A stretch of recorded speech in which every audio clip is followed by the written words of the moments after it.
Das Radikal.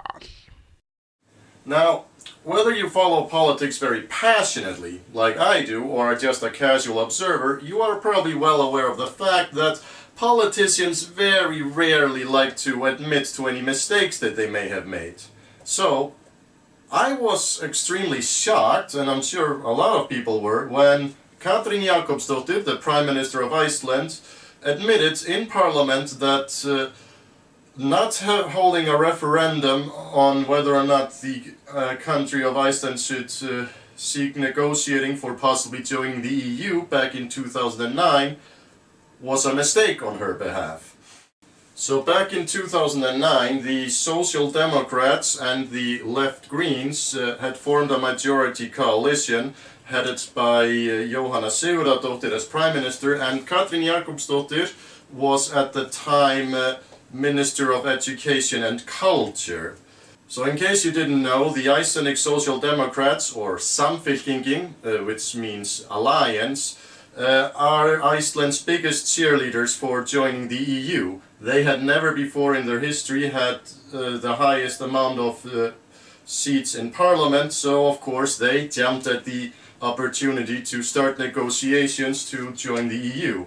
The Left Greens, however, are a very Eurosceptic party. However, you know, as is the name of the game, when any coalition government is formed, the Left Greens very begrudgingly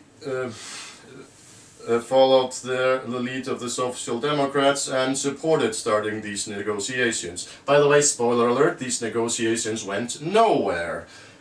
But I'm getting ahead of myself. Once these negotiations were announced, the then leader of the Progressive Party, one Sigmundur Davíð Gunnlaugsson, who I may have mentioned on this channel a few times already. God, he keeps coming back in those videos somehow. Well, he proposed a bill that would have made it so that before starting said negotiations there would have been a national referendum where the, well, common public, the plebeians, would have decided whether or not starting these negotiations should even happen at all. And Katrín Jakobsdóttir and the cabinet of Jóhanna Sigurðardóttir and all of their fellow Social Democrats and most of the Left Greens voted against it. Now, this would have been a very easy way out for the Social Democrats, no, for the Left Greens, I'm sorry, because putting this thing into a referendum would have meant that it most likely would have not passed, and so the matter could have been cleared quite quickly and decisively. But I'm guessing, and I'm not guessing, this is pretty much most definitely what happened. Katrín Jakobsdóttir and the Left Greens realized that the Social Democrats would not stand for this. This could have ruined the whole coalition government in an instant if they had not supported the negotiations. So of course they had to move on in order to preserve the coalition that they had just created, which they had high hopes for. And yeah, 2 days ago or 3 days ago, Katrín Jakobsdóttir, when asked about this matter by the former chairman, Mr. Sigmundur Davíð, said that after looking back, not holding a referendum on the matter had been a huge mistake. Now, I just want to note on my personal behalf that I think in one way or another there would have been a referendum, because even if the negotiations had been successful, the president would have had to sign the process of joining the EU into law, and I'm pretty sure that old Ólafur Ragnar Grímsson, who was a former member of 2, if not 3 parties who were all very opposed to joining the EU, probably would have let the people decide, knowing that they would most definitely turn it down, because never in the history of Iceland has there been a popular majority support for Iceland joining the EU. This is an absolutely lost cause here in Iceland. It always has been and it always will.